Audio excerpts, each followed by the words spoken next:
राधे मेरी स्वामिनी, मैं राधे को दास, जन्म जन्म मोह दीजियो, श्री वृंदावन वास। राधा तू बड़ भागिनी, कौन तपस्या की, तीनों लोक के नाथ है, सो तेरो आधीन।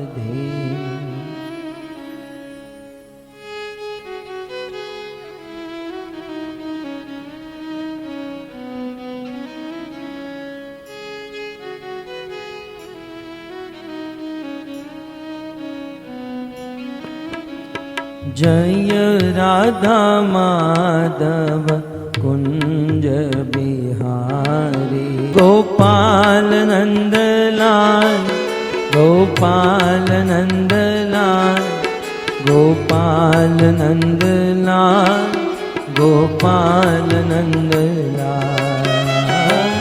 कृष्ण गोविंद गोविंद गोपाल नंदलाल, राधे गोविंद गोविंद गोपाल नंदलाल, कृष्ण गोविंद गोपाल नंदलाल, राधे गोविंद गोविंद गोपाल नंदलाल, कृष्ण गोपाल नंदलाल, गोपाल नंदलाल, गोपाल नंदलाल, गोपाल नंदलाल, गोपाल नंदलाल, गोपाल नंदलाल, गोपाल नंदलाल, गोपाल नंदलाल। हरे कृष्णा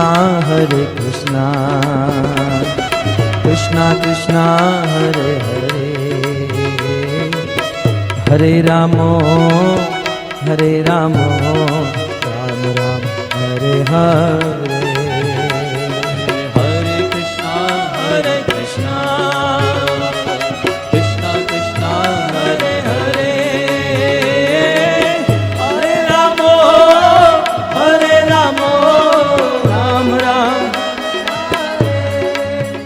बोलो हरे कृष्णा कृष्णा कृष्णा हरे हरे, हरे रामो राम राम हरे हरे, हरे कृष्णा कृष्णा कृष्णा हरे हरे, हरे रामो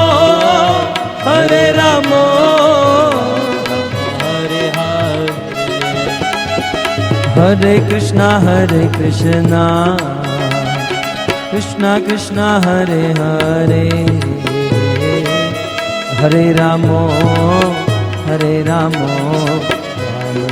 हरे हरे, हरे कृष्णा कृष्णा कृष्णा हरे हरे, हरे रामो हरे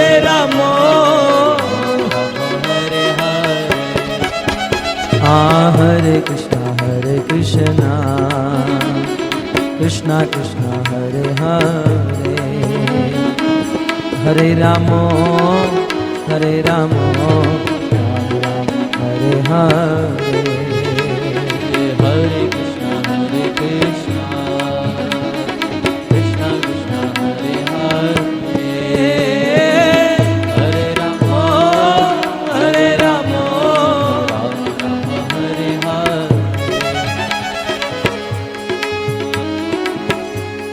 नाम महाधन है अपनो,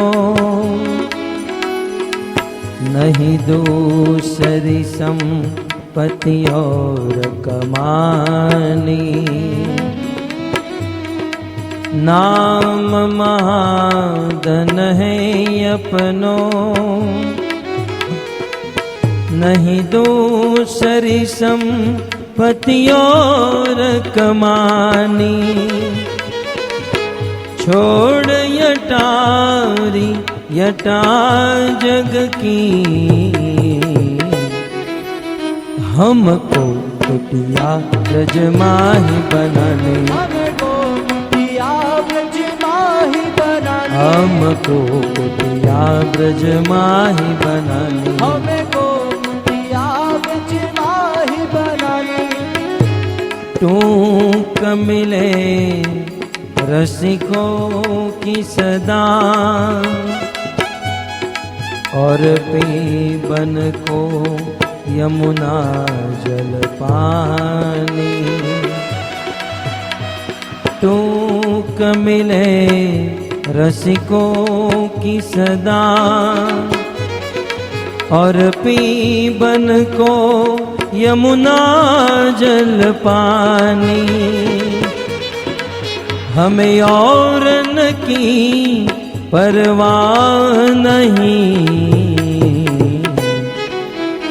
अपने ठकुरानी शिराधिकारानी, अपनी ठकुरानी शिराधिकारानी, अपनी ठकुरानी शिराधिकारानी, अपनी ठकुरानी शिराधिकारानी, अपनी ठकुरानी शिराधिकारानी। अपनी ठकुरानी शिराधिकारानी। हो राधा श्याम सुंदर, राधा श्याम सुंदर, राधा श्याम सुंदर राधे।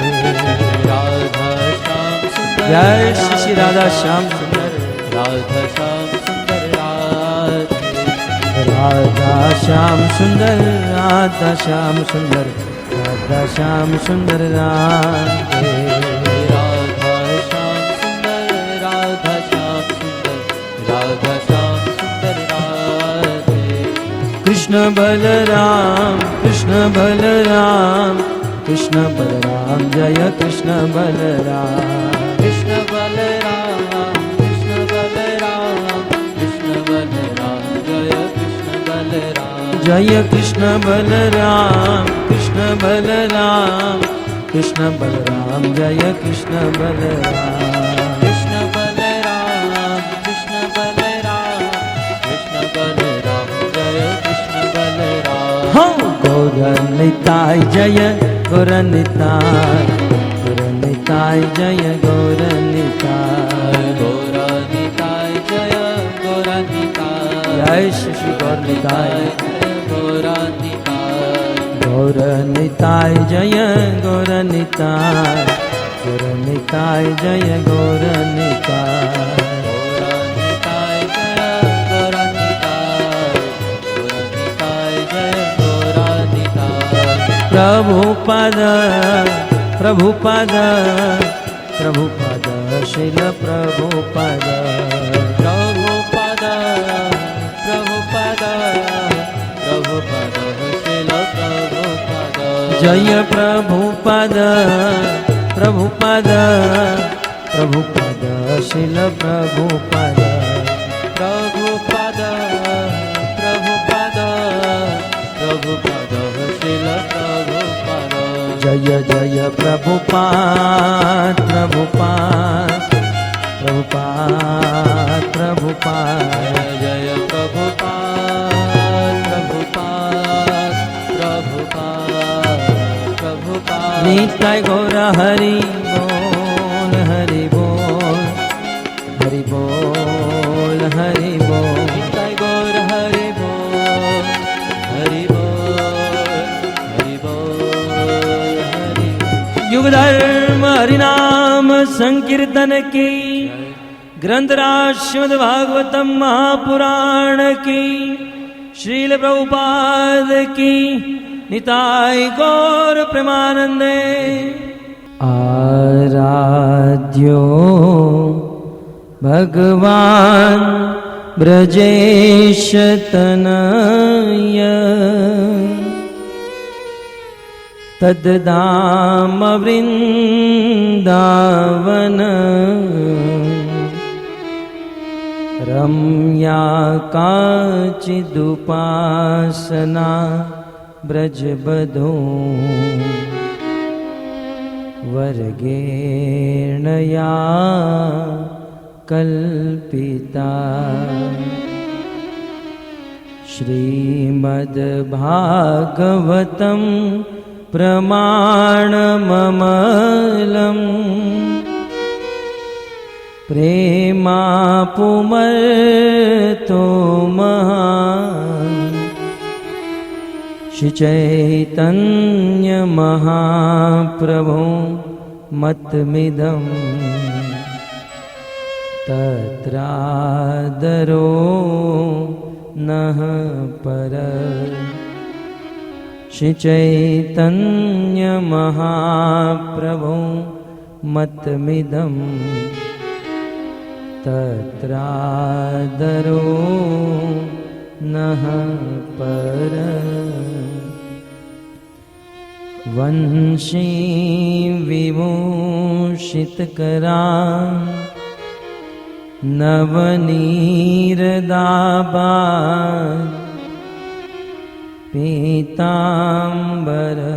पीताम्बरदरुणबिं बफलधरोष्ठा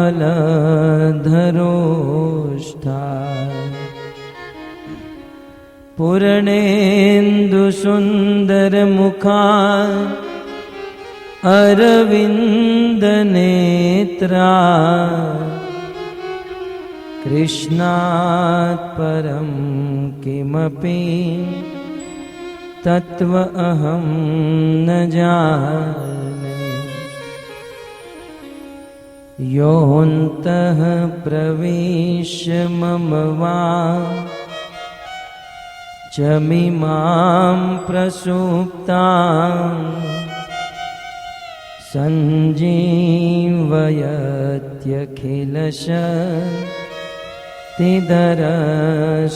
सञ्जीवयत्यखिलशक्तिधरस्वधाम्ना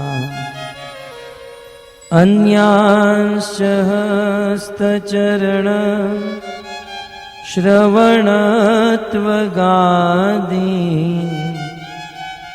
प्राणान्नमो भगवते पुरुषाय तुभ्यं करारविन्दे न पदारविन्दम्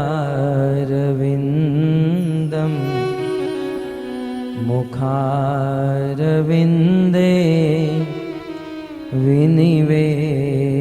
विनिवेशयन्तम् वटस्य पत्रस्य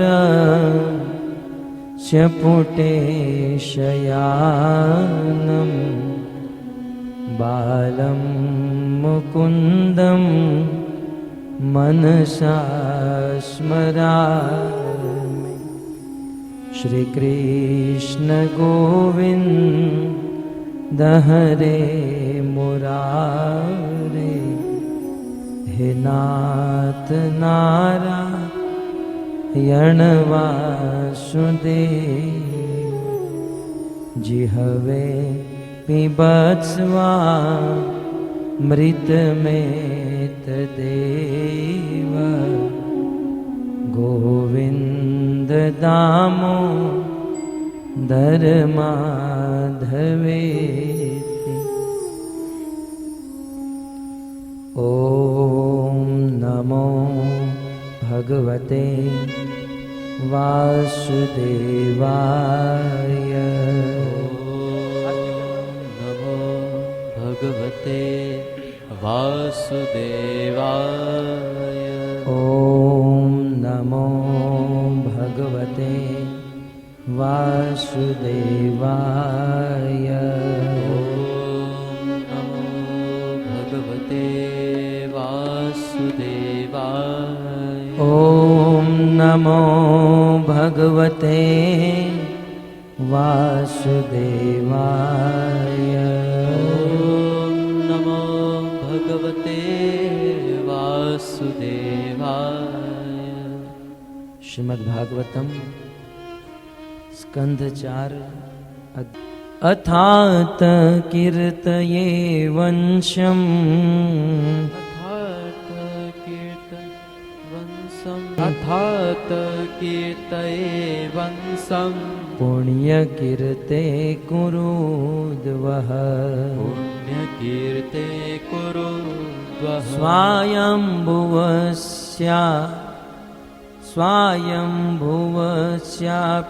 मनो स्वायम्भुवस्यापि मनो हरेरंशांश जन्मनः हरेरंशांश जन्म। शब्दार्थ, अनुवाद और तात्पर्य कृष्ण कृपा श्री मूर्ति ऐसी भक्ति वेदांत स्वामी प्रभुपाद के द्वारा शिल प्रभुपाद की। शिल प्रभुपाद जी इस श्लोक का अनुवाद लिखते हैं।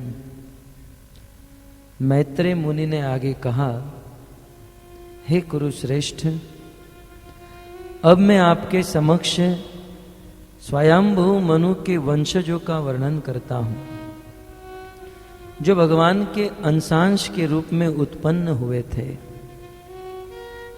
शिल प्रभुपाद जी तात्पर्य लिखते हैं, ब्रह्मा भगवान के शक्ति संपन्न अंश है।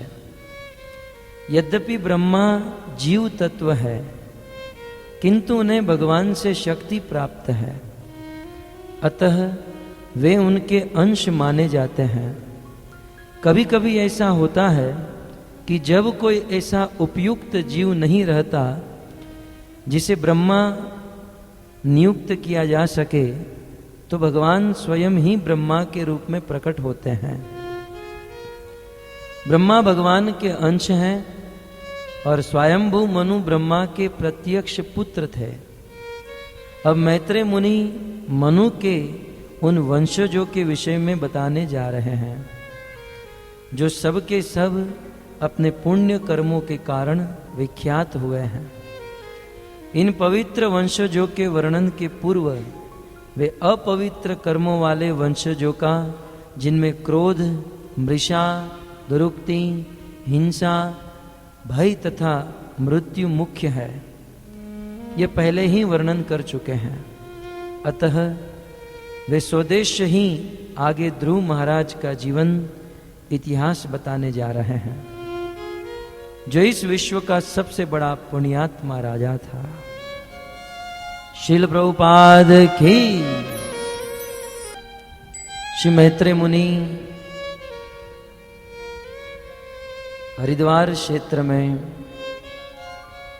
महात्मा विदुर जी को भगवत कथा सुना रहे हैं। गत सत्र में मनु महाराज के पुत्र, मनु महाराज की कन्या प्रसूति के वंश का वर्णन किया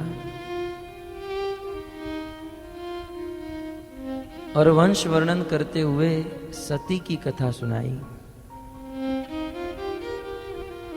किस प्रकार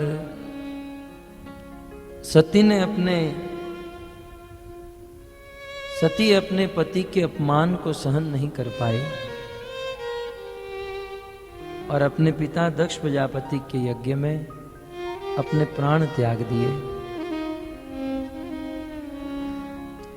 अब मैत्रेय मुनि कहते हैं, अथात कीर्तये वंशम पुण्य कीर्ते कुरुद्वः।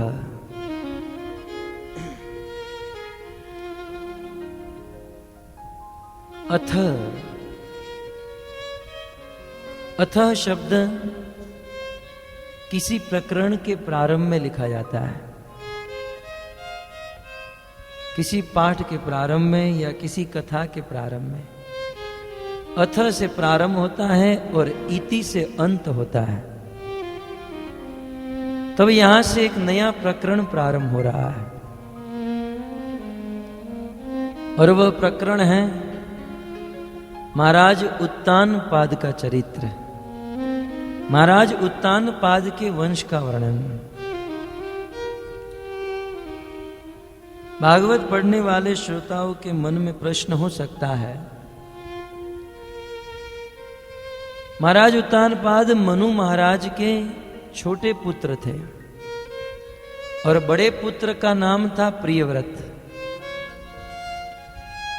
तो बड़े पुत्र प्रियव्रत की कथा पहले कहनी चाहिए और छोटे पुत्र उत्तानपाद की कथा बाद में कहनी चाहिए। क्रम इस प्रकार से होता है ना। परंतु मैत्रेय मुनि छोटे पुत्र की कथा पहले कह रहे हैं और बड़े पुत्र की कथा, प्रियव्रत की कथा 5वें स्कंद में कर रहे हैं। कारण क्या है? आचार्य गण अपना मंतव्य देते हैं। क्योंकि महाराज उत्तानपाद का एक बहुत सुंदर पुत्र हुआ जिनका नाम था ध्रुव, और ध्रुव का चरित्र अत्यंत अद्भुत है, भक्ति प्रदायक है। मैत्रेय मुनि इस श्रुति फल में कहते हैं ध्रुव्यम, ध्रुव चरित्र को सुनने से जीवन में ध्रुवता आती है, निश्चलता आती है, दृढ़ता आती है। आज हम लोग भजन तो करते हैं, साधना करते हैं, लेकिन इस भजन में ध्रुवता नहीं है, निश्चलता नहीं। खैर यहां वृंदावन में रहने वाले तो सब लोग भक्ति की उच्चतर सीमा में है। मुंबई में रहने वाले बहुत बिजी लाइफस्टाइल होती हैं, रात को लेट सोते हैं, इच्छा होती है कि सुबह मंगला आरती में जगेंगे और मंगला आरती में जगने के लिए अलार्म भी रख देते हैं। सुबह अलार्म बजता भी है लेकिन ये आदमी उठ नहीं पाता है। इच्छा है, निर्णय है, ज्ञान है, सब कुछ है, लेकिन फिर भी कर नहीं पाते हैं, ध्रुवता नहीं। ध्रुव महाराज के चरित्र को सुनकर ध्रुवता आती है। अतः यह चरित्र बहुत सुंदर होने के कारण मैत्रेय मुनि उत्तानपाद की कथा पहले बता रहे हैं। अथात कीर्तये वंशम पुण्य कीर्ते कुरुद्वः। मैत्रेय मुनि विदुर जी को संबोधन देते हैं कुरुद्वः। कुरुद्वः कुरुवंश को आनंद देने वाले। विदुर जी कुरुवंश को आनंद देने वाले थे। अब बताइए, जो अपने वंश को छोड़कर ही निकल गया है वो आनंद क्या देगा? परंतु भक्तों, जो व्यक्ति भगवत कथा सुनता है, जो व्यक्ति भगवान का भजन करता है, भजन करता है एक, लेकिन उनके भजन के प्रभाव से उनका पूरा वंश आनंदित हो जाता है, पूरे वंश पर भगवान की कृपा उतरती है। इसलिए तो कहते हैं कुरुद्वः, हे कुरुद्वः, हरि के अंश से जन्म लेने वाले मनु महाराज के वंश का वर्णन कर रहा हूं। मनु महाराज के 2 पुत्र प्रियव्रत और उत्तानपाद हैं, और ये दोनों वासुदेवस्य कलयाम रक्षायाम जगतः स्थितो। भगवान वासुदेव कृष्ण की कला थे, कृष्ण के अंश से जन्म लिए थे। उत्तानपाद के विषय में बताते हुए कहते हैं, जाये उत्तानपादस्य सुनीति सुरुचिस्तयो सुरुचि प्रेयसी पत्नी नेतरा यत्सुतो ध्रुव नेतरा यत्सुतो ध्रुव। जाये उत्तान पादस्य सुनीति सुरुचिस्तयो। महाराज उत्तान पाद की दो पत्नी थी, दो जाया थी, दो पत्नी थी। एक का नाम था सुनीति और एक का नाम था सुरुचि। भागवत में तो नहीं लिखा है, परंतु अन्य महात्माओं के मुख से सुना है कि सर्वप्रथम राजा उत्तानपाद का सुनीति के साथ विवाह हुआ था और सुनीति से विवाह करके अनेकों वर्ष बीत गए, परंतु उनको संतान नहीं हो पाई। एक दिन सुनीति ने राजा उत्तानपाद को कहा, महाराज आपको मुझसे कोई संतान नहीं हो पा रही है, क्योंकि आप राजा हो और राजा के वंश को आगे चलाने के लिए संतान तो चाहिए। आपको मुझसे कोई संतान नहीं हो रही है तो आप दूसरा विवाह कर लीजिए। सुनीति ने कहा और उनके कहने पर राजा उत्तानपाद ने दूसरा विवाह किया और दूसरी पत्नी का नाम था सुरुचि। आचार्य गण तो अपने हिसाब से कहते हैं कि इस संसार में दो प्रकार की पत्नियां होती हैं, सुनीति और सुरुचि। जो वेदों की नीति के अनुसार चले, अपनी पति के नीति के अनुसार चले, उसे सुनीति कहते हैं। और जो अपनी ही रुचि के अनुसार कार्य करे, जब चाहे तब किटी पार्टी में जाए, जब चाहे तब ब्यूटी पार्लर में जाए, जो अपनी रुचि के अनुसार चले उसे सुरुचि कहते हैं। संसार में दोनों प्रकार की पत्नी है। महाराज उत्तानपाद को ये दोनों प्रकार की पत्नी प्राप्त हो चुकी। दूसरा विवाह सुरुचि के साथ हुआ और सुरुचि जब घर पर आई तो सुरुचि ने पूछा कि ये कौन है, सुनीति की ओर देखकर। महाराज उत्तानपाद ने कहा, ये मेरी प्रथम पत्नी है। सुरुचि ने कहा, देखो या तो मैं इस घर में रहूंगी या यह एक घर में रहेगी। आपको अब भी यह निर्णय करना है, आप किसको रखना चाहते हो।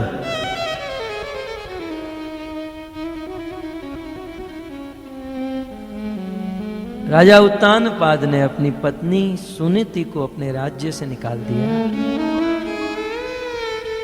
ऐसा कहते हैं कि सुनीति राजा उत्तानपाद के राज्य से बाहर छोटी सी झोंपड़ी कुटिया बनाकर रहने लगी।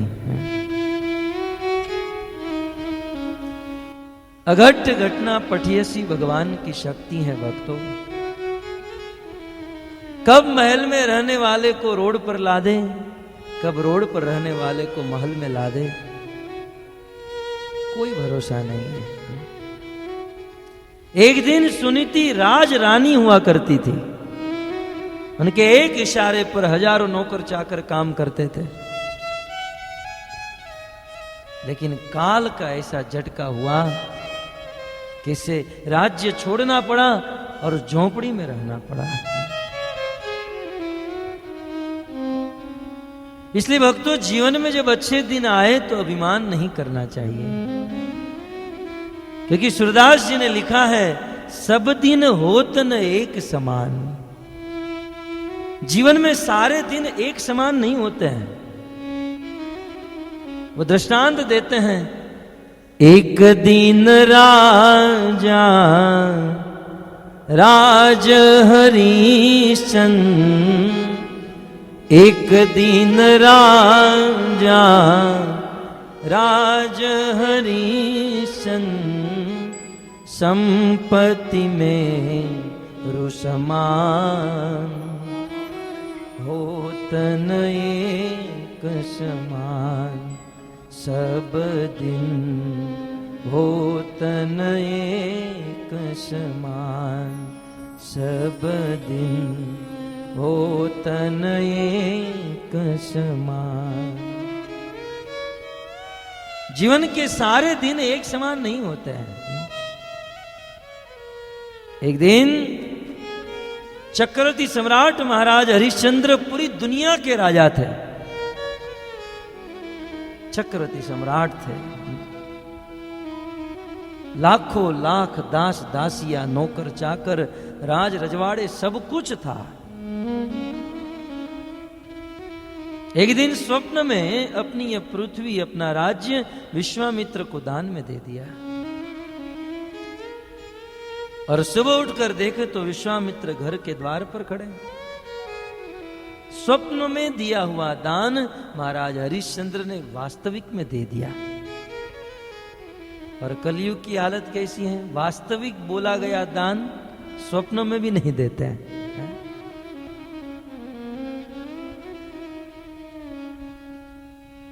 विश्वामित्र को अपना पूरा राज्य, पूरी पृथ्वी दान में दे दी।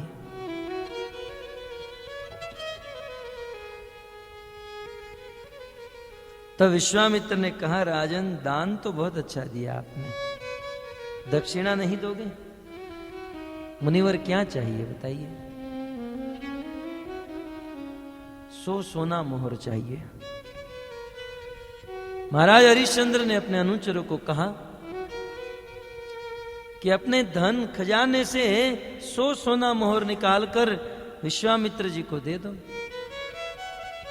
तुरंत विश्वामित्र ने सावधान किया, राजन एक तो यह पूरी दुनिया तुम मुझे दान में दे चुके हो, अपना पूरा राज्य मुझे दान में दे चुके हो, और उसी राज्य से सोना मोहर मुझे दे रहे हो। एक बार दिया गया दान दोबारा कर रहे हो। यदि तुम्हें मुझे कुछ दक्षिणा देनी है तो इस राज्य से बाहर निकलो, इस संसार से बाहर जाओ और दक्षिणा लेकर आओ। राजा हरिश्चंद्र जानते थे यह वाराणसी क्षेत्र, काशी क्षेत्र इस पृथ्वी का हिस्सा नहीं है, शिव जी के त्रिशूल के ऊपर बसा है। राजा हरिश्चंद्र जानते थे कि यह काशी क्षेत्र इस पृथ्वी का हिस्सा नहीं, शिव जी के त्रिशूल के ऊपर बसा हुआ है। आज भी भूगोल यह कहता है कि इस संसार में समस्त जगह पर भूकंप आए, लेकिन काशी में भूकंप नहीं हुआ, क्योंकि वह भूभाग नहीं है। तुरंत राजा हरिश्चंद्र अपने राज्य को छोड़कर काशी चले गए और काशी के बाजार में खड़े रहकर अपनी पत्नी को बेच दिया, अपने पुत्र को बेच दिया और स्वयं बिक गए। एक दिन के राजा आज खुद बिक गए हैं। ठीक उसी प्रकार सुनीति राज रानी हुआ करती थी, आज राज्य से बाहर एक छोटी सी झोंपड़ी में रहने लगी। दिन भर काम करती थी, जंगल से लकड़े बटोरती थी, उसे बेचकर जो धन आता था अपना जीवन निर्वाह करती थी। एक दिन राजा उत्तानपाद वन में मृगड़ा करने के लिए गए, वापस आने में देरी हो गई। सोचा वह प्रथम पत्नी से मैं कई दिन हो गया नहीं मिला हूं, आज उनको मिलकर आता हूं। महाराज उत्तानपाद सुनीति की कुटिया में गए, एक दिन तक रुके। दैव का विधान तो देखिए, जब तक सुनीति महल में रहती थी तब तक उनको कोई संतान नहीं हुई, और जब वह झोंपड़ी में रहने लगी, राजा मात्र एक दिन उस झोंपड़ी में रहे, सुनीति के गर्भ में एक संतान आ गया, सुनीति के गर्भ में बालक आ गया। सुनीति गर्भवती हुई, वहां महल में सुरुचि भी गर्भवती हुई। दोनों रानी गर्भवती हैं। धीरे धीरे समय बीतता गया और दोनों के गर्भ से एक एक बालक का जन्म हुआ, पुत्र का जन्म हुआ। सुनीति के गर्भ से जिस बालक का जन्म हुआ उनका नाम हुआ ध्रुव, और सुरुचि के गर्भ से जिस बालक का जन्म हुआ उनका नाम हुआ उत्तम। एक बालक वन में झोंपड़ी में अपना जीवन बिता रहा है और एक राजमहल में अपना जीवन बिता रहा है। ध्रुव कभी कभी खेलने के लिए राजा के वहां महल में आ जाया करते थे। एक दिन ध्रुव और उत्तम राजा उत्तानपाद के महल में खेल रहे थे। लगभग 5 वर्ष की उम्र थी। राजा उत्तानपाद अपने उच्च आसन पर बैठे थे। अपने राज आसन पर, सिंहासन पर बैठे थे और बगल में सुरुचि बैठी थी और दोनों बालक खेल रहे थे।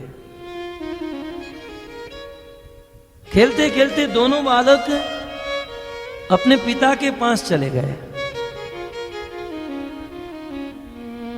और उस समय राजा उत्तानपाद के हृदय में वात्सल्य भाव उत्पन्न हुआ। अपने पुत्र उत्तम को उठा लिया और अपने गोद में बिठा दिया।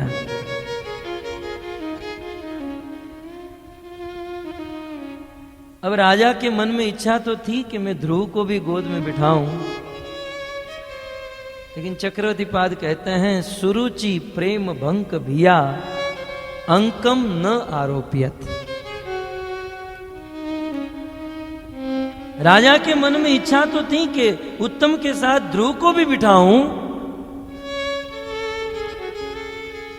लेकिन राजा ध्रुव को अपनी गोद में नहीं बिठा पाए। गुरु महाराज कहते हैं क्योंकि मैजिस्ट्रेट साहिबा बाजू में बैठी थी। यदि ध्रुव को उठा लिया होता, गोद में बिठाया होता तो तुरंत सुनवाई कर देती। चक्रवर्ती पाद कहते हैं सुरुचि के प्रेम के भंग हो जाने के भय से राजा ध्रुव को अपने गोद में नहीं बिठा पाए। अब बच्चों में तो आप जानते हैं ना, होड़ होती है। एक बच्चे को यदि चॉकलेट मिल गई तो दूसरे को चाहिए। अब एक बच्चा राजा की गोद में बैठा तो ध्रुव की भी इच्छा हो गई। राजा ने ध्रुव को नहीं उठाया तो ध्रुव अपने बल से प्रयास किया और प्रयास करके जैसे ही राजा के गोद में बैठने गया, तुरंत ईर्ष्या के वशीभूत होकर सुरुचि ने ध्रुव के हाथ को पकड़ा और राजा के गोद से उठाकर भूमि में पटक दिया। मूर्ख बालक, तेरी ये औकात कि तू राजा की गोद में बैठे, तेरी ये हिम्मत तू राजा की गोद में बैठे। सुरुचि ने अपने मन में सोचा कि ये अभी से राजा के गोद में बैठेगा तो आगे चलकर यही राजा बन जाएगा। इसलिए उन्होंने ध्रुव को नीचे पटक दिया। ध्रुव ने कहा, मां मैं पिता की गोद में क्यों नहीं बैठ सकता हूं?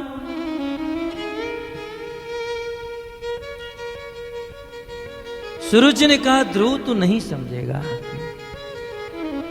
बोले उत्तम यदि राजा का बेटा है तो मैं भी राजा का बेटा हूं, मैं क्यों नहीं बैठ सकता हूं? तब सुरुचि ने कहा, ध्रुव मैं मानती हूं तू राजा का बेटा है, तू राजा का बेटा है ये मैं मानती हूं, लेकिन तू रानी का बेटा नहीं है, रानी का पुत्र नहीं है। यहां की रानी मैं हूं और तुम्हें यदि इस सिंहासन पर बैठना है, इस राजा के गोद में बैठना है, तपसा राज्य पुरुषम तत्एव अनुग्रहेण में। तुम जाओ वन में और वन में जाकर तपस्या करो और मरो, और यदि तपस्या करते हुए भगवान तुम्हारे सामने प्रकट हो जाए तो भगवान को कह देना कि अगला जन्म सुरुचि के गर्भ से मिले, तब जाकर तुम इस सिंहासन पर राजा के गोद में बैठ सकते हो। अब सुरुचि को इतना क्रोध और इतनी ईर्ष्या थी, इससे वशीभूत होकर सारा ज्ञान नष्ट हो गया उनका। अब बताओ, भगवान यदि ध्रुव के सामने प्रकट हो जाए तो इस रानी के गर्भ से जन्म देने की क्या जरूरत है? भगवान तो सीधा सीधा दे सकते हैं, लेकिन इनको बड़ा अभिमान था, अहंकार था। सूरज को, ध्रुव को बड़ा कष्ट हुआ। अपनी सौतेली माँ ने जब इस प्रकार से कटु वचन कहे, ध्रुव महाराज रोने लगे। और ध्रुव महाराज रोते हुए वहां से भाग गए, वहां से निकल गए। मैत्रेय मुनि ने इस करुण दृश्य का वर्णन किया है। मातु सपत्न्या सदुरुक्त विद्वे स्वशन रुषादंड हतो यथा हि।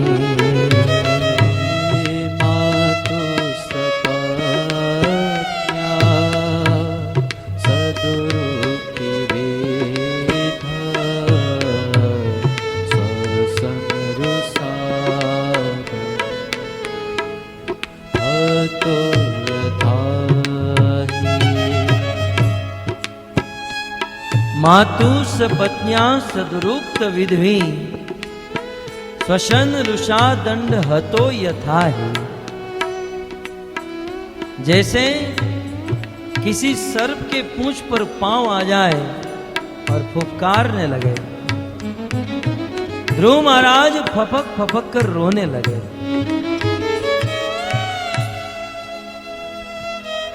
ध्रुव महाराज को बड़ा कष्ट हुआ। और भक्तों, इस बात का कष्ट नहीं हुआ कि सौतेली मां ने कटु वचन कहे हैं। ध्रुव महाराज ने मन में सोचा कि सौतेली मां है और सौतेली मां तो कटु वचन कहती है, ये कोई बड़ी बात नहीं है। ध्रुव के मन में सबसे बड़ा कष्ट यह था कि मां सौतेली थी लेकिन बाप तो मेरा था, पिता तो मेरा था, कम से कम वाणी से भी सपोर्ट नहीं किया। बड़ा कष्ट हुआ ध्रुव को। ध्रुव दौड़कर अपनी मां सुनीति के पास चले गए। सुनीति बैठी थी, उनके गोद में मस्तक रखकर जोर जोर से रोने लगे। सुनीति ने कहा, बेटा क्या हुआ, बेटा क्यों रो रहे हो, क्या चाहिए, तुम्हें जो चाहिए वह ला कर दूंगी, बोलो। बार बार सुनीति पूछ रही हैं, लेकिन ध्रुव को बोलने की ताकत नहीं, इतना रोना आ रहा है, बोलने की स्थिति नहीं है। बार बार सुनीति पूछ रही थी, बेटा बताओ क्या हुआ, क्या हुआ।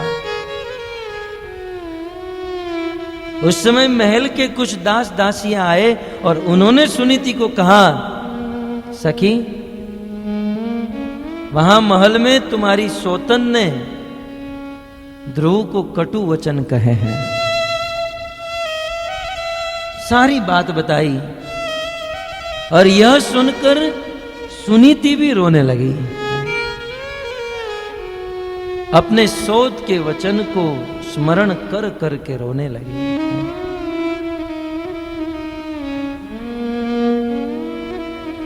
सुनीति के हृदय में भी बड़ा कष्ट हुआ।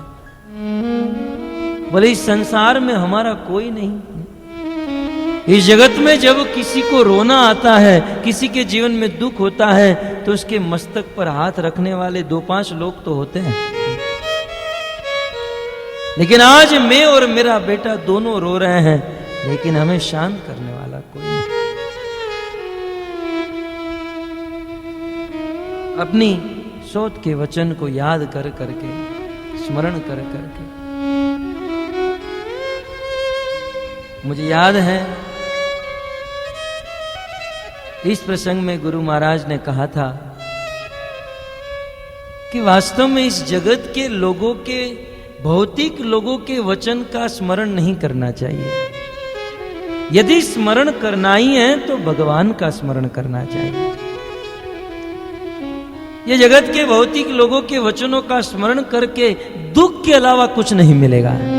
बिल्कुल सत्य बात है। हमें भगवान का स्मरण करना चाहिए और हाथी की चाल चलना चाहिए।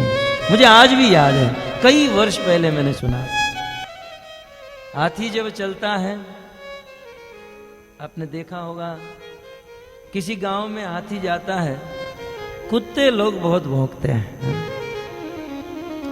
इतना भौंकते हैं उस हाथी के सामने, क्योंकि कुत्ते भी परेशान, बोले इतना बड़ा आदमी को आज तक नहीं देखा, पर हमारे रहते हुए कोई इतना बड़ा कैसे बन सकता है। इस संसार में जब थोड़ा सा प्रोग्रेस करोगे, प्रगति करोगे, तो गिराने वाले तो मिलेंगे, लेकिन उन लोगों की ओर दृष्टि न करते हुए, न देखते हुए। आप सब पतंग जानते ना, काइट, मकर संक्रांति के दिन उड़ाते हैं। जब उसे खरीदने जाते हैं तो दुकान में होती है और बिल्कुल सटी हुई होती है, एक के ऊपर दो, 2, 3, 4। लेकिन लोग उसे खरीद कर जाते हैं और उसे उड़ाते हैं, और जब वो उड़ने लगती है तब उसे काटने के लिए अनेकों पतंगे आती हैं। जब तक आदमी घर पर बैठा है कोई प्रॉब्लम नहीं, लेकिन जैसे ही प्रोग्रेस करने लगेगा तो उसे गिराने के लिए अनेकों लोग तैयार हो जाएंगे। हाथी जाता है किसी गांव में, कुत्ते लोग बहुत भौंकते हैं, इतना भौंकते हैं, दरवाजा में घुसते भी भौंकते रहते हैं। हाथी यदि उस कुत्तों को जवाब देने लगे कि भाई साहब प्रॉब्लम क्या है आपको, तकलीफ क्या है, तब तो बेचारा चैन से जी नहीं पाएगा। कुत्ते भौंकते रहते हैं और हाथी अपनी चाल चलते रहता है। वैसे ही संसार के भौतिक लोगों को बोलने दीजिए और भक्त अपने भजन में निरंतर चलते रहता है। चैतन्य महाप्रभु कहते हैं, हरिनाम संकीर्तन करने वाले को, कृष्ण का भजन करने वाले को तिल मात्र भी डरने की आवश्यकता नहीं है। और जब भजन करेंगे तो संसार के लोग बोलेंगे, यहां तक कह देंगे ये लोग पागल हो गए हैं। किसी एक संत ने बहुत सुंदर कहा, जब तक जगत के लोगों से एक सर्टिफिकेट नहीं मिलेगा तब तक वैकुंठ में एंट्री नहीं मिलेगी। और वह सर्टिफिकेट क्या है? वो है मूर्ख का सर्टिफिकेट। देंगे कौन वो? बोले जगत के लोग। इस जगत के लोग जब तक मेंटल न कह दे कि बोलो ये पागल है, ये न कहे, तब तक वैकुंठ में एंट्री नहीं मिलेगी। जितने भी लोग भजन किए, मीराबाई हो, श्री चैतन्य महाप्रभु, पागल का सर्टिफिकेट होना चाहिए। और दुनिया के लोग कहते हैं, दुनिया के लोग मानते हैं कि ये लोग पागल हो गए, लेकिन वो नहीं जानते हैं कि पागल तो वो है। मेंटल हॉस्पिटल में जब हम जाते हैं ना, तो मेंटल बहुत सारे होते हैं और डॉक्टर गिने चुने 2-5 डॉक्टर होते हैं। और सफेद कोट में डॉक्टर जब मेंटल हॉस्पिटल में एंट्री करते हैं तो पागलों को लगता है कि देखो ये पागल आ गए हैं। ये जितने भी पागल होते हैं सोचते हैं ये 4 पागल आ गए। ठीक उसी प्रकार इस संसार में भक्तों की संख्या बहुत कम है और अन्य लोगों की संख्या बहुत ज्यादा है। इसलिए अन्य लोग ऐसा सोचते हैं कि ये भक्त लोग जो हैं पागल हो गए हैं।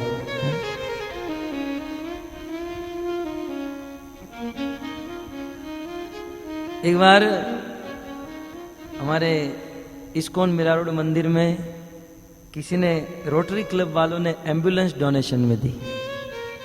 अब तो यहाँ तो जो भी आए उसे रख लेते हैं, तो एम्बुलेंस ले ली और हम लोग कई बार कीर्तन करने के लिए अलग अलग एरिया में जाते थे एम्बुलेंस लेकर। तो एक बार सोचा कि हम थोड़े कुछ बड़े एरिया में जाएंगे, सोफिस्टिकेटेड, जो जहाँ बड़े बड़े लोग रहते हैं।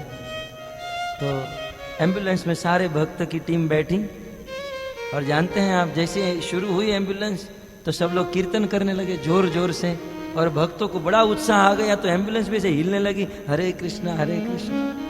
अब एम्बुलेंस तो थी ही, और जब वो बहुत बड़े एरिया में पहुंची तो किसी को लगा कि ये मेंटल हॉस्पिटल से एम्बुलेंस निकल गई है। नहीं तो एम्बुलेंस में इतना हल्ला कैसे हो सकता है? किसी ने पुलिस को फोन किया, आने को पुलिस आई और एम्बुलेंस को घेर लिया, और जब खोला तो भक्त लोग नीचे उतरे, उनमें से एक मैं भी था।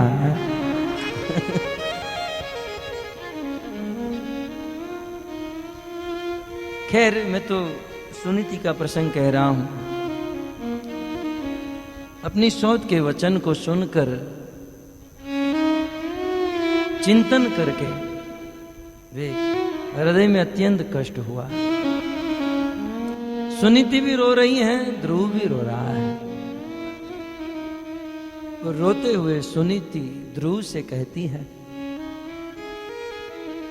बहुत सुंदर उपदेश सुनीति ने अपने पुत्र ध्रुव को दिया। कहा, बेटा ध्रुव, तू स्वप्न में भी अपनी मां सुरुचि को दोष मत देना। कितना सुंदर उपदेश है। आज की मां होती तो कहती, बेटा आज तू छोटा है, जब बड़ा होगा ना तब दिखा देना, तू भी आखिर मेरा बेटा है। बोले, बेटा इसमें सुरुचि का कोई दोष नहीं है। स्वप्न में भी सुरुचि को दोष मत देना। सुरुचि का नहीं, ये हमारे अपने कर्मों का दोष है। बेटा, हमने हमारे जीवन में, पूर्व जीवन में कहीं ना कहीं किसी का बुरा किया होगा, जिसके कारण आज हमारे साथ बुरा हुआ है। आज हमारे जीवन में इतना बड़ा दुख आ चुका है। हमारे इन दुख का कारण हम स्वयं हैं। अतः किसी को दोष मत देना, सुरुचि को दोष मत देना। सत्य बात है। काहू न को सुख दुख कर दाता, निज कृत कर्म भोग सब भ्राता। निज कृत कर्म भोग सब भ्राता। लक्ष्मण जी सुमंत्र जी को बताते हैं, हे भ्राता, काहुन को सुख दुख कर दाता। इस संसार में न तो कोई आदमी किसी को सुख दे सकता है और न कोई किसी को दुख दे सकता है। हमारे जीवन में जो सुख और दुख आ रहा है, ये हमारे ही अपने कर्मों का फल है। अतः जीवन में जब दुख आए तब किसी को दोष न देकर हमारे अपने कर्म को दोष देना चाहिए। और जो दुख दे रहा है वो तो एक माध्यम है, ये हमारे ही कर्म का फल है। दुख देने वाला तो एक इंस्ट्रूमेंट है, माध्यम है। और उस दुख देने वाले को तो थैंक यू कहना चाहिए। किसी दुकान में सब्जी खरीदने गए हो, वजन बढ़ गया और वह दुकान वाला आपका सामान घर में फ्री होम डिलीवरी करने के लिए आ जाए, तो क्या हम उसे थैंक यू नहीं कहेंगे? ठीक उसी प्रकार हमारे ही अपने ही कर्म हमारे पास डिलीवर करते हैं, फ्री होम डिलीवरी करते हैं। जो दुख देते हैं, जो माध्यम है, वो तो सेवा कर रहे हैं। हमारे अपने कर्म हमारे पास पहुंचाने की सेवा कर रहे हैं। तो धन्यवाद देना चाहिए, इसे दोष नहीं देना चाहिए।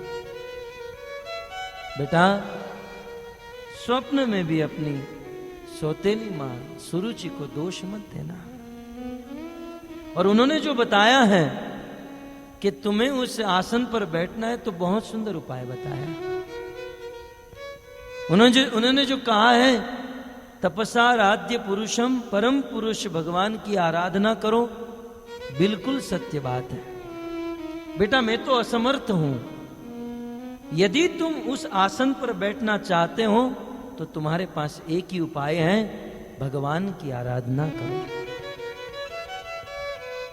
ध्रुव ने रोते रोते कहा, मां, इतिहास में ऐसा कोई है जो भगवान की आराधना किया और इस स्थान को पा गया? बोले, हाँ बेटा, ब्रह्मा जी।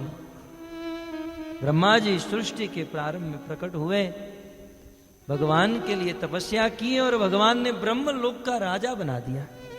बोले मां ब्रह्मा जी तो बहुत दूर के हैं, हमारे अपने फैमिली में, हमारे कुटुंब में कोई ऐसा है, हमारे कुल में? बोले हां बेटा, तुम्हारे दादाजी मनु महाराज भगवान की भक्ति किए, तपस्या किए, भगवान को प्रसन्न कर लिए और इस ब्रह्मांड के 71 चतुर्युग तक एक छत्र सम्राट राजा बन गए। बेटा तुम्हें भी यदि उस राज्य को प्राप्त करना है तो भगवान की उपासना करो। ध्रुव महाराज तुरंत खड़े हो गए। क्षत्रिय का खून था भक्तों। ध्रुव महाराज ने कहा मां अंतिम प्रश्न, अब तू मुझे ये बता कि वो भगवान मिलेंगे कहां? 5 साल का बालक है। सुनीति ने कहा बेटा वैसे मैं जानती नहीं हूं, लेकिन मैंने सुना है कि बड़े बड़े संत महात्मा ऋषिगण उस भगवान की प्राप्ति करने के लिए वन में जाते हैं।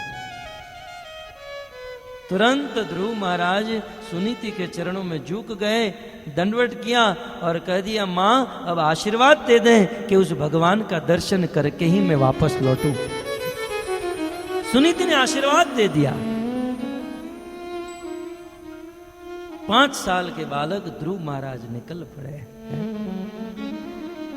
कोई पूर्व तैयारी नहीं। हमें तो जब ब्रज में आना होता है, यहां तो हम हैं, 2-2 महीने पहले तो तैयारी करते हैं। ये लेकर जाएंगे, इतने कपड़े लेकर जाएंगे, कोई तैयारी नहीं। ध्रुव महाराज निकल पड़े। मन में प्रश्न हो सकता है सुनीति का हृदय इतना कठोर हो गया कि अपने फूल जैसे कोमल 5 साल के बालक को इस घोर वन में भेज दिया, हिंसक पशु पक्षी उनको खा जाएंगे। इतना कठोर हृदय नहीं भक्तों। सुनीति के हृदय में विश्वास था। स रक्षति रक्षति यो ही गर्भे त्वमेव वत्साश्रयभृत्य वत्सलम। भगवान अपने भक्त की रक्षा वैसे ही करते हैं जैसे गाय अपने ताजे ब्याए हुए बछड़े की रक्षा करती है। जो भगवान गर्भ जैसी विषम परिस्थिति में भी उस संतान की रक्षा कर सकते हैं, तो उस भगवान की भक्ति करने के लिए, भजन करने के लिए मेरा पुत्र जा रहा है, तो क्यों उनकी रक्षा नहीं करेंगे? अवश्य करेंगे।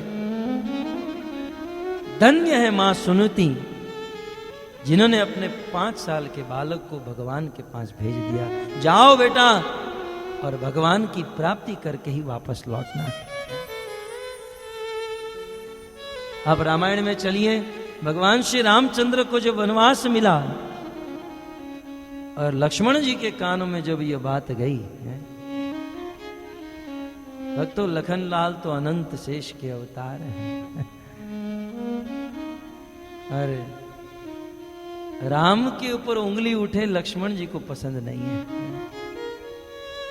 जब जब राम के ऊपर उंगली उठी लक्ष्मण जी से नहीं रहा गया। जनकपुर में गए थे। अब देखो विषयांतर हो रहा है, लेकिन अब आप सुन ही लीजिए। जनकपुर में गए थे। विश्वामित्र उस जनक जी की सभा में जहां पर स्वयंवर हो रहा था, अनेकों राजा महाराजा आए थे।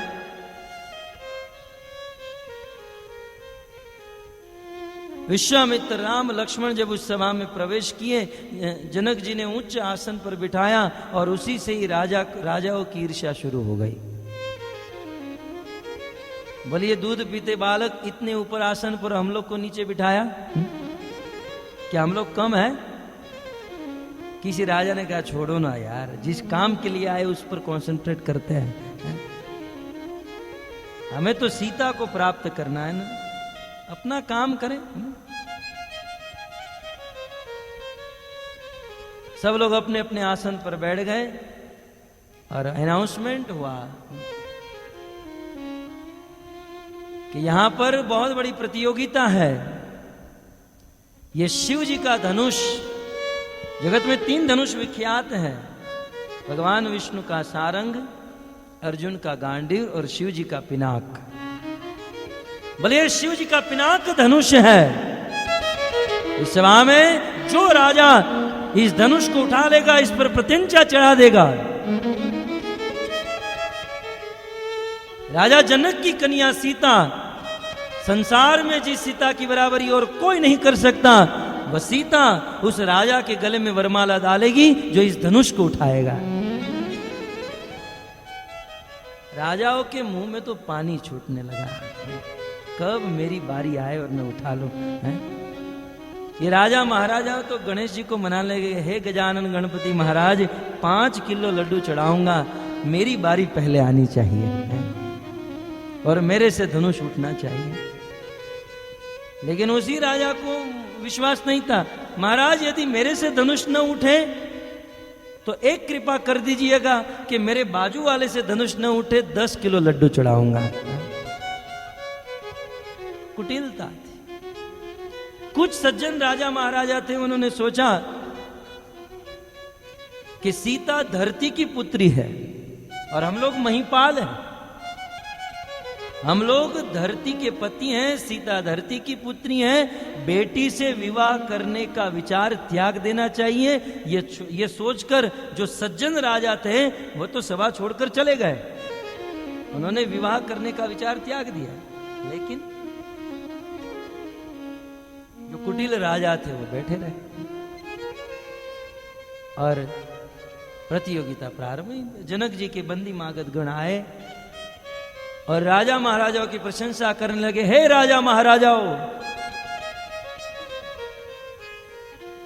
आप लोगों की शक्ति चंद्रमा के समान है, आप लोग चंद्रमा के समान चमक रहे हो, लेकिन ये धनुष राहु के समान है। धनुष राहु के समान और आप लोग चंद्रमा के समान चमक रहे हो। ये सुनकर जब राजाओं ने ये सुना तो इतना उत्साह बढ़ा, कुछ लोग मुझ पर हाथ घुमाने लगे हैं, कुछ लोग अपना कॉलर चढ़ाने लगे, कुछ लोग अपनी भुजा को हिलाने लगे हैं, यह सोचकर कि इन्होंने हमारी प्रशंसा की। लेकिन वे राजा नहीं जानते थे, जनक जी के बंदीगण कहना चाहते हैं कि हे राजाओं, आप लोग चमक रहे हो, आपका प्रभाव अपना प्रभाव नहीं है, क्योंकि ताराओं का कोई अपना प्रकाश नहीं होता है, वो तो सूर्य के प्रकाश से चमकते हैं। वैसे ही आपका प्रकाश अपना नहीं है, आपका अपना प्रकाश नहीं है, आपके बीच में सूर्य वंश के राजा राम बैठे हैं, ये उनके प्रकाश से आप चमक रहे हैं।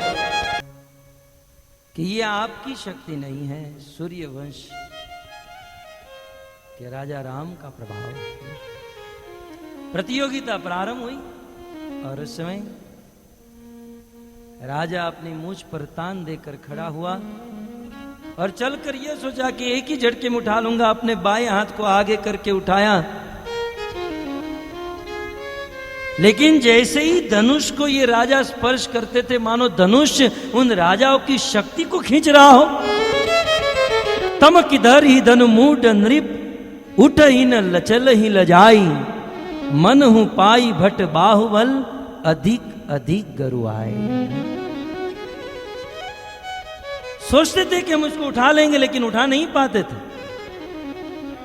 राजा अपनी पूरी शक्ति दिखाकर धनुष को उठाने का प्रयास, लेकिन उठा नहीं पाते थे। जब एक एक राजा से धनुष नहीं उठा, तब पार्टनरशिप में शुरू किया गया। तब 2-2 राजा मिलकर धनुष को उठाने लगे। 2-2 से नहीं उठा तो 3-3 राजा, 4-4 राजा। रामायणकार ने ऐलान किया, एक नहीं 10 नहीं, एक साथ 10,000 राजा खड़े हुए उस धनुष को उठाने के लिए। भूप सहस 10 एक ही बारा, लगे उठावन तरही तारा। भूप सहस लगी एक ही बारा, लगे उठावन तरही तारा। भूप सहस 10 एक ही बारा, लगे उठावन तरही तारा। भूप सहस लगी एक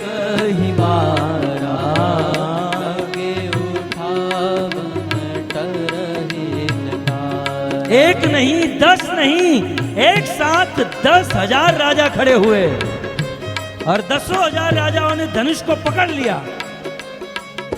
भक्तों, 10,000 राजा, 20,000 हाथ, और 20,000 हाथों के द्वारा धनुष को पकड़ा गया। वह धनुष कितना लंबा होगा? 10,000 राजा ने एक साथ बल लगाया, लेकिन वह धनुष तिल भार भी नहीं हिला। डगई न शंभु चरासन कैसे, कामी वचन सती मन जैसे। शंभु चरासन कैसे, कामी वचन सती मन जैसे।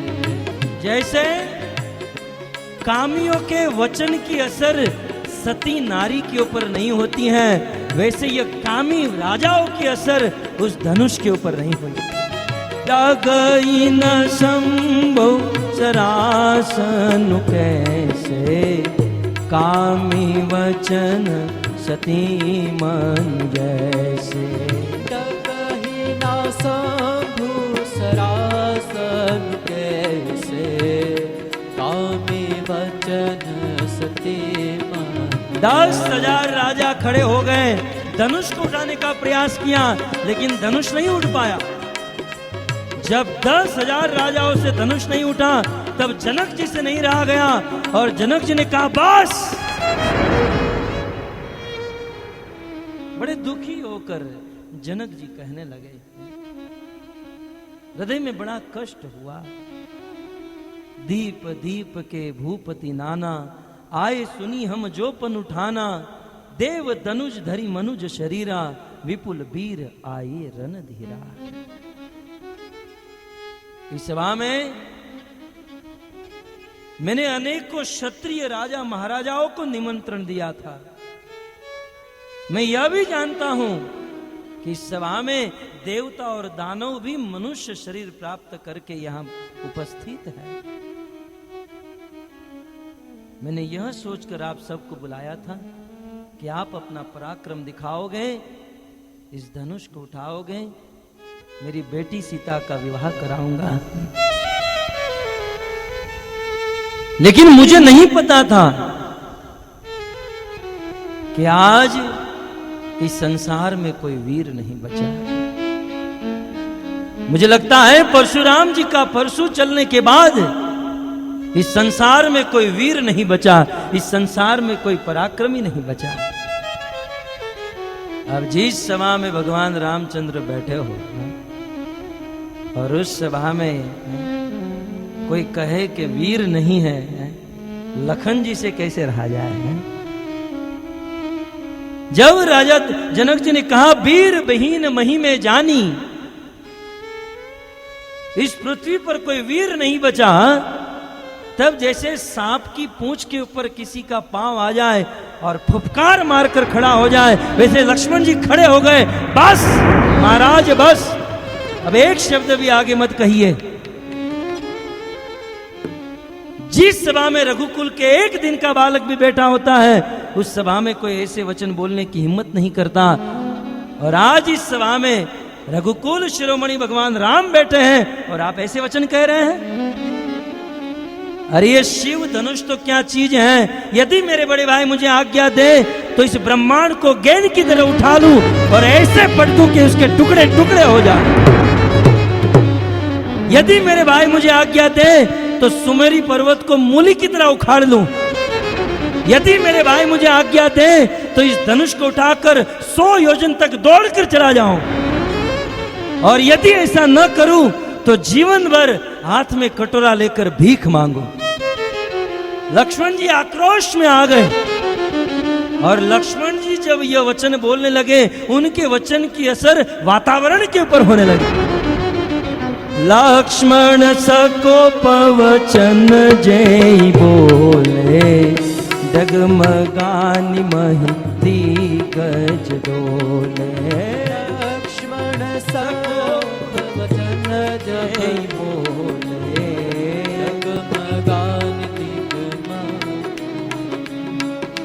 लखन सकोप वचन जेई बोले, डगमगानी मही दिगज डोले।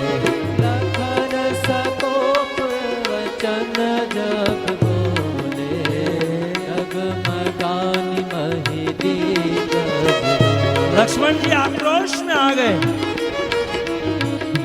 जहां रामचंद्र बैठे वहां पर ऐसी बोलने की हिम्मत, ये कोई वीर नहीं बचा।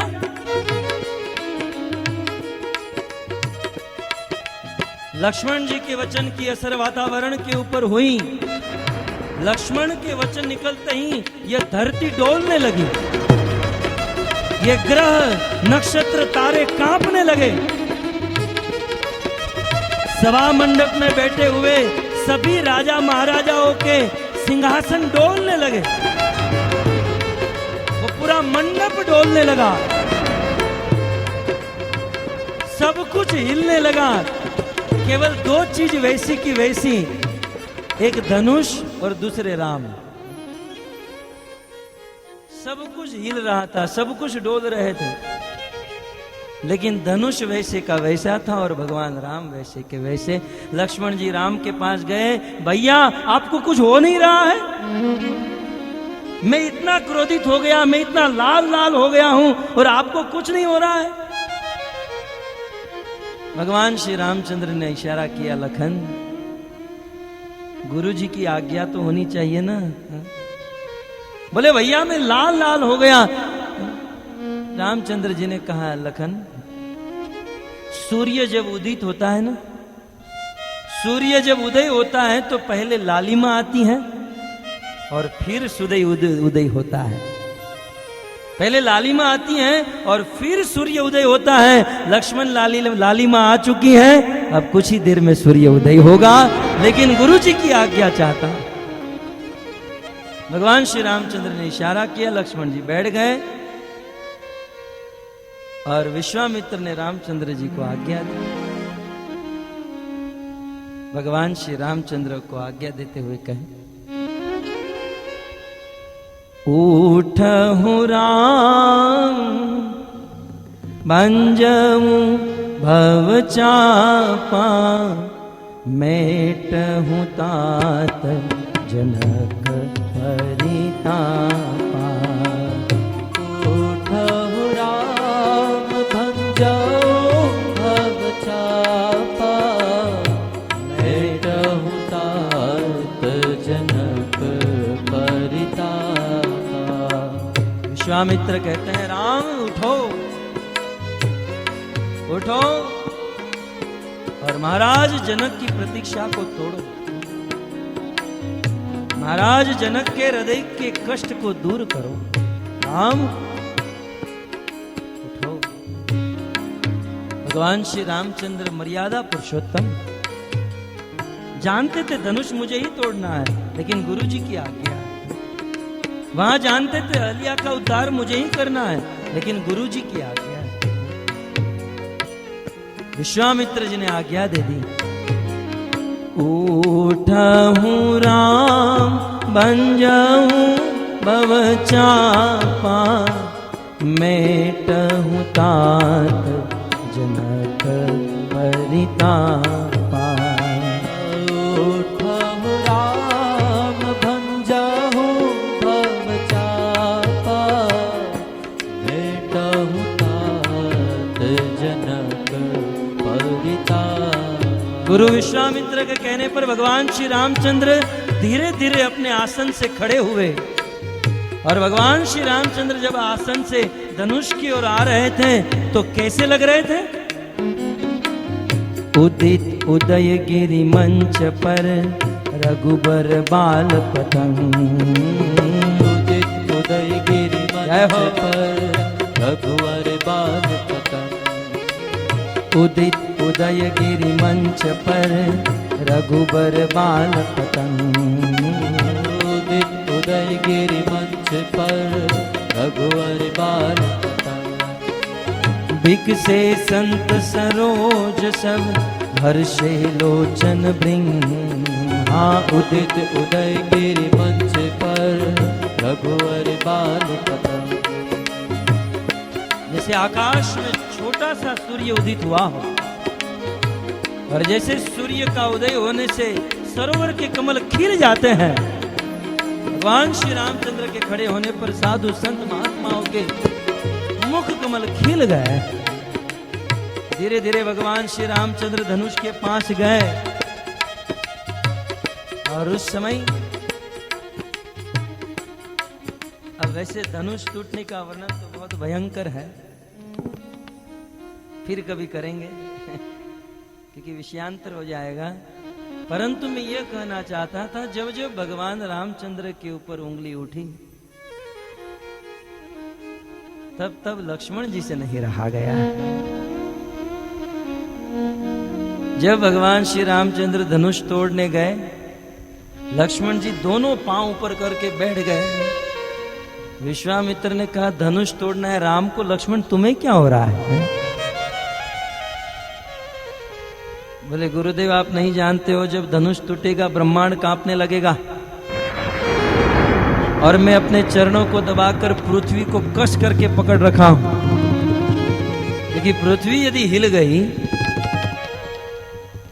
तो प्रभु की शादी अधूरी रह जाएगी, क्योंकि सीता धरती की पुत्री है, और शादी के दिन यदि धरती मां को कुछ हो गया तो शादी कैसे होगी?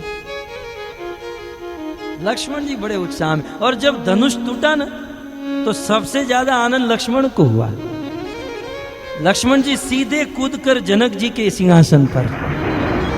बोले, महाराज कहते थे ना आप वीर विहीन मही में जानी, इस संसार में कोई वीर नहीं देख लिया ना आपने? और कोई धनुष है तो बताओ मुझे, बड़ा बड़े ने तोड़ा, छोटा छोटा तोड़ेगा? है?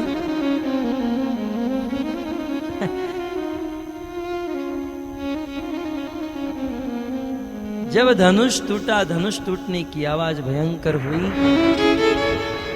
महेंद्र पर्वत पर परशुराम जी तपस्या कर रहे थे, दौड़ कर आए, समझ गए कि यह शिव जी का धनुष है। परशुराम जी एक ऐसे पात्र हैं, परशुराम जी ने अपने मन में यह सोचा, गौर वर्ण है, और उनका यह मानना था संसार के लोग शास्त्र से नहीं मानेंगे, इन लोगों को मनाने के लिए शस्त्र को उठाना ही पड़ेगा। अपने हाथों में बिल्कुल शस्त्र को सज्ज करके लिए ही घूमते थे, धनुष पर बाण को चढ़ाए ही रखते थे, न जाने कब आवश्यकता पड़ जाए। जहां पर क्षत्रिय गण अपने कंधे पर एक तरकस रखते थे, परशुराम जी दो दो तरकस रखते थे, न जाने कितने बाणों की जरूरत पड़े। एक हाथ में परशु, एक हाथ में धनुष। परशुराम जी का दिया हुआ ये पिनाक धनुष था। जब ये टूटने की आवाज सुनी, परशुराम जी दौड़ कर आए। परशुराम जी को देखकर सभी राजा महाराजा अपने अपने स्थान पर खड़े हो गए, कांपने लगे। परशुराम को देखकर दोनों हाथ जोड़कर अष्टांग प्रणाम करते हुए अपने कुल का नाम लेते हुए कहा, महाराज मैं फलाने राजा का फलाना पुत्र हूं, आप ध्यान रखिएगा, आपका यदि फरसू चले तो मुझे संभाल कर लीजिएगा।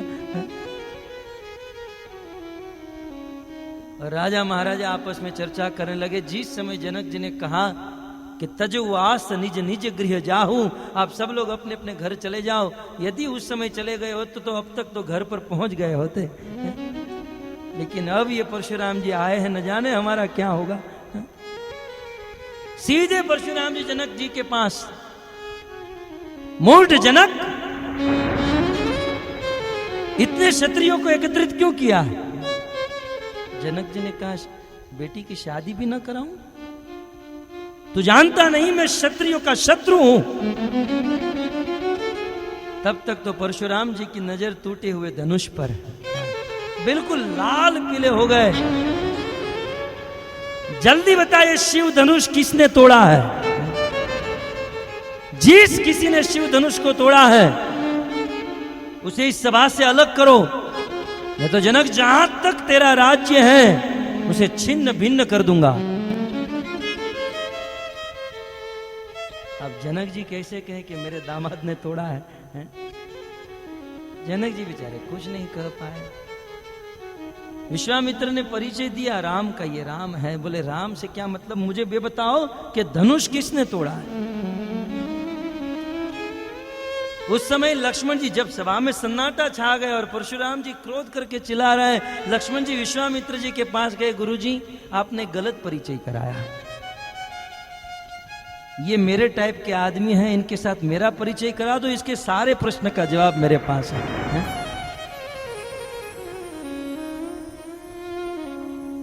और विश्वामित्र भी समझ गए कि लक्ष्मण के अलावा इनके सामने कोई नहीं टिक सकता है। राम को पीछे किया, विश्वामित्र ने लक्ष्मण को अनुमति दे दी। लक्ष्मण जी आ गए और लक्ष्मण जी की परशुराम जी के क्रोध रूपी अग्नि में प्रथम आहुति। लक्ष्मण जी ने कहा महाराज इतने चिल्ला क्यों रहे हो?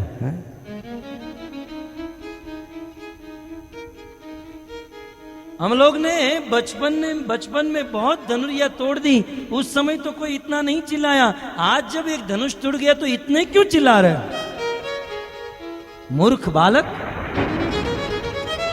तो इस शिव जी के पिनाक धनुष को बच्चों की धनुरिया समझता है, साधारण खिलौना समझता है।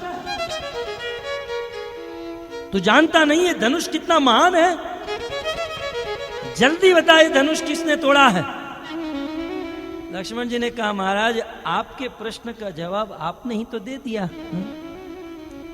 आपने अभी अभी ये कहा कि ये धनुष महान है, महान है, तो आप समझ जाओ ना कि धनुष को तोड़ने वाला भी महान होगा। बस तू इस धनुष को तोड़ने वाले को महान समझता है? इस शिव जी के धनुष को तोड़ने वाला सहस्त्रबाहु के समान मेरा शत्रु है। जल्दी बता ये धनुष किसने तोड़ा? तू मेरे पराक्रम को नहीं जानता है। हे जनक इसे मेरे पराक्रम के बारे में बताओ। लक्ष्मण जी ने कहा कि आपके पराक्रम पूरी दुनिया जानती है,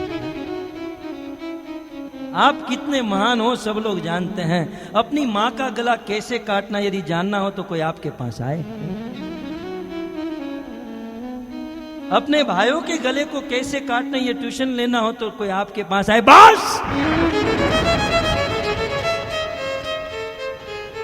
परशुराम जी पूर्ण आक्रोश में और अपना फरसू आगे करके कहने लगे बस इस बालक को कोई रोको। परशुराम जी ने कहा ये मेरे शस्त्र क्यों नहीं चल रहे हैं? लक्ष्मण जी ने कहा प्रभु बताऊं आपके शस्त्र क्यों नहीं चल रहे हैं? प्रभु ये आपके शस्त्र निर्जीव है, फिर भी समझ गए, लेकिन आप नहीं समझ पाए कि कहां चलना चाहिए कहां नहीं चलना चाहिए। बस लगता है तू तेरी मां को निपुति बनाना चाहता है। बार बार परशु दिखाकर लक्ष्मण जी के सामने कह रहे थे। लक्ष्मण भी आक्रोश में, परशुराम जी ये बार बार परशु दिखाकर क्या मुझे डराने का प्रयास कर रहे हो? सत्य कहूं तो मैं आपके फरसू के सामने नहीं, मैं आपके ये त्रिपुंड और जनोई के सामने देख रहा हूं, क्योंकि रघुकुल का ये सिद्धांत है, रघुकुल का क्षत्रिय कभी किसी स्त्री के ऊपर, बालक के ऊपर और ब्राह्मण के ऊपर हाथ नहीं उठाता है। और यदि युद्ध करने की इतनी ही इच्छा है तो पोष दो अपने त्रिपुंड को और तोड़ दो अपने जनोई के धागे को और फिर उतरो रणभूमि में, आपको भी पता चले सुमित्रा के दूध में कितनी ताकत है। बस परशुराम जी पूर्ण आक्रोश में। भगवान श्री रामचंद्र को लगा कि अब अनर्थ हो जाएगा, लक्ष्मण को पीछे किया, राम आगे। भगवान श्री रामचंद्र बड़ी सॉफ्ट भाषा में कहने लगे, हे मुनिवर,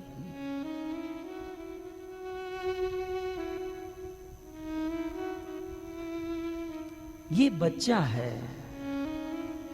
परशुराम जी ये छोटा सा बालक है, इसके मुख में दूध है, मतलब दूध का दांत होता है ना, इसके मुख में दूध है। अरे तेरे भाई के मुख में विष भरा हुआ है। मुझे तो अब तक नहीं पता चल रहा है कि तू इतना सीधा साधा भोला भाला और वो इतना उग्र कैसे? अभी भी देख मेरे सामने कैसे देख रहा है? तुम लोग मुझे यहां पर क्रोध मत दिलाओ। जब परशुराम जी ने कहा ना मुझे क्रोध मत दिलाओ, लक्ष्मण जी ने विश्वामित्र को कहा महाराज थोड़ा सा जवाब देना है, जाऊं? विश्वामित्र ने अनुमति दी। लक्ष्मण जी पुनः आगे आए, कहने लगे महाराज आपको क्रोध नहीं? आपको जब क्रोध नहीं है तब आप इतने लाल पीले हो गए हैं, जब क्रोध होता होगा तब तो आप जल ही जाते होंगे ना।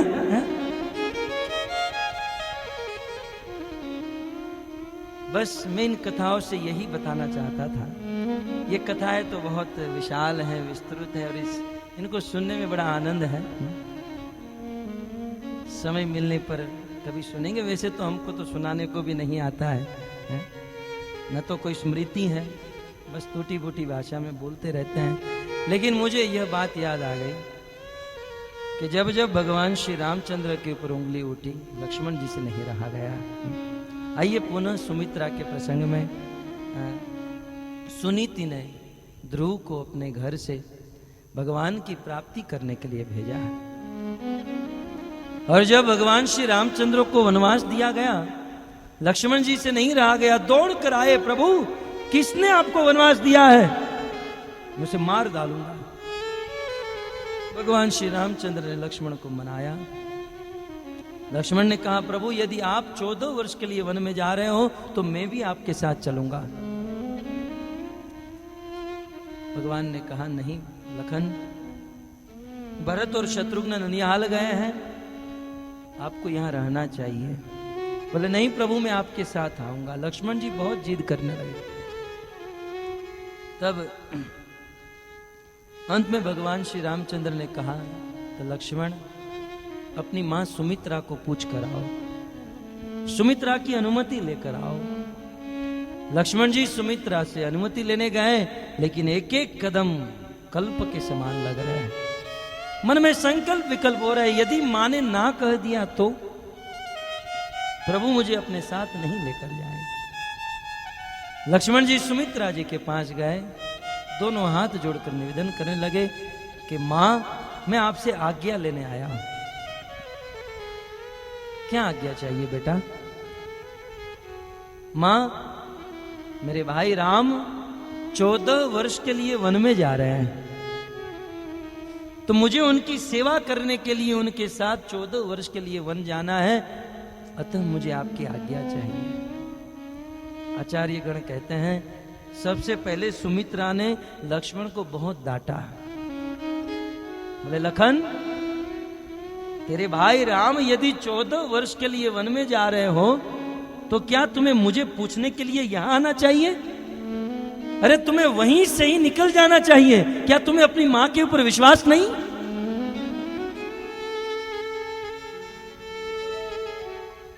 राम की सेवा करना यही जीवन का सर्वोच्च लक्ष्य है। बेटा यदि राम 14 वर्ष के लिए वन में जा रहे हो तो तुम्हारा कर्तव्य है तुम्हें भी वन में जाना चाहिए। और तुम क्या सोचते हो कि राम को कैकेयी ने वनवास दिया? इस संसार में दुनिया की कोई ताकत राम को वन में नहीं भेज सकती। राम वन में इसलिए जा रहे हैं क्योंकि तुम्हें सेवा देना चाहते हैं, तुम पर अनुग्रह करना चाहते हैं। बेटा ध्यान से सुनो, आज से राम ही तुम्हारे पिता हैं और जगत जननी माता सीता ही तुम्हारी मां है। और आज से वह वन ही तुम्हारे लिए अयोध्या है। बेटा राम की सेवा ऐसे करना, ऐसी सेवा करना कि एक घड़ी के लिए भी राम और सीता को अयोध्या की याद ना आए। जाओ बेटा जाओ और राम की सेवा करो। भेज दिया सुमित्रा ने, और सुमित्रा ने ऐलान किया कि आज मैं पुत्र वाली बनी हूं।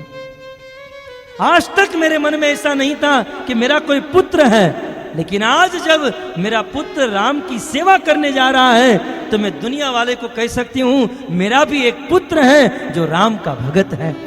पुत्रवती जुबती जग सोई, रघुपति भगत जातु सीतु होई। पुत्रवती जुबती जग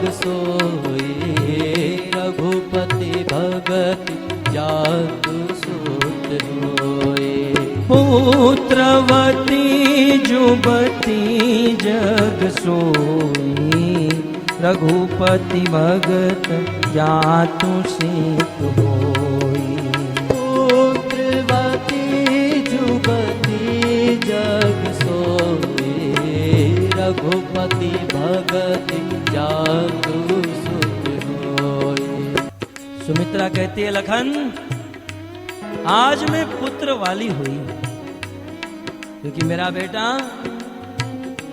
रघुपति राम की सेवा करने के लिए जा रहा है। कहती है, संसार में वही माँ है जिसका बेटा राम और कृष्ण की भक्ति करता है। जिनका पुत्र राम और कृष्ण की भक्ति नहीं करता है, उनकी मां बनने से तो अच्छा है बांझ ही रह जाए। क्योंकि जिनके संतान भगवान की भक्ति नहीं करते हैं, वे तो अपने माता पिता की जवानी को काटने के लिए ही पैदा होते हैं। पुत्रवती जुबती जग सोई, रघुपति भगत जातु सीत होई।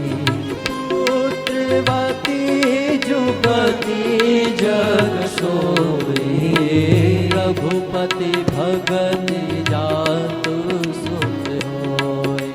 तात तुम्हारी मातु बेदेही, पिता राम सब बाती स्नेही। तात तुम्हारी मातु बेदेही, पिता राम सब भाती स्नेही। तात, हे बेटा, आज से बेदे ही जनक नंदिनी सीता ही तुम्हारी माँ है और राम ही तुम्हारे पिता है। कि अवध जहात राम निवासु, तहि दिवसु जह भानु प्रकाशु। अवध जहाँ राम निवासु, जहाँ देवी जहाँ भानु प्रकाशु। बेटा, जहां राम है वहीं पर अयोध्या है, क्योंकि जहां प्रकाश है, जहां सूर्य है, वहीं पर प्रकाश है। तुरंत धनुष और बाण, धनुष और तरकस सुमित्रा ने उतारे और लखन को पहनाए और को कहा, बेटा जाओ राम की सेवा करो। तुमरे ही बाग राम वन जाई, दूसर हेतु तात कछुनाई। तुम्हारे ही भाग राम बन जाए, दूसर हेतु तात कछुनाई। राग रोषु ईर्ष्या मद मोह, जनी सपने हूँ इनके बस हो। राग रोष जनी सपने हूँ इनके बस हो। जाओ बेटा, और 14 वर्ष के लिए अपनी निद्रा को वश में रखो, अपने भोजन को वश में रखो, खुद भूखा रह जाना, लेकिन अपने भाई को, प्रभु को भूखे मत सुलाना, अपनी माँ को भूखे मत सुलाना, अपनी निद्रा को वश में रखना। राग, रोष, मद, मोह, इनको जागृत में भी वश में रखना मुश्किल है, लेकिन सुमित्रा ने कहा स्वप्न में भी राग, रोष और मोह मत करना। जगत की आदर्श मां सुमित्रा ने लक्ष्मण जी को इस प्रकार से देश दिया। और भक्तों, इसी प्रकार देवी सुनीति ने अपने पुत्र ध्रुव को भेजा। आप सबका धन्यवाद, थैंक यू वेरी मच। हरे कृष्ण। ग्रंथराज श्रीमद् भागवतम महापुराण की निगम कल्प फल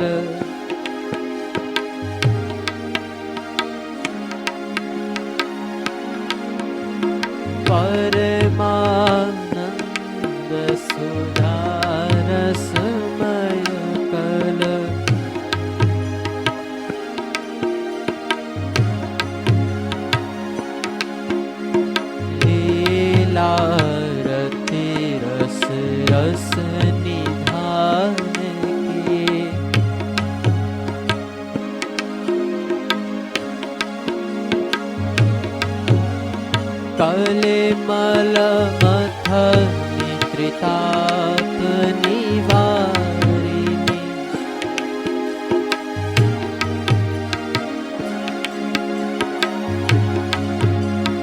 जन्म मृत्यु मय भव भयहारिणी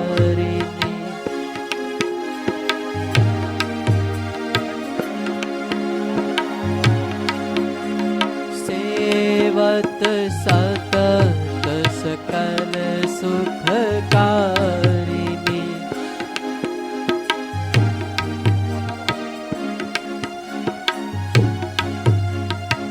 सुमहो सती हरि चरित गान की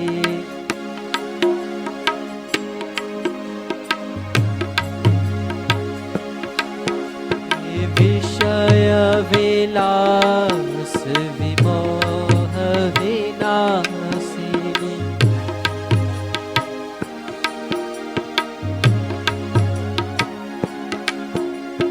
विमल विराग विवेक विकासिनी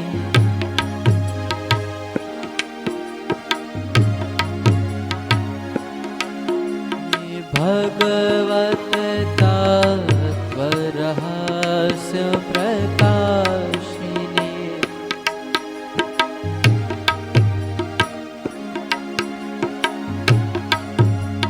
परम ज्योति परमात्म ज्ञान की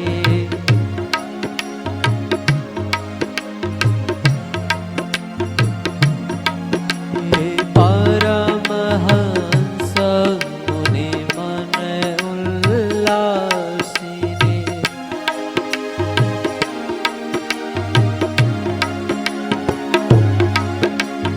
रसिक हृदय रस रास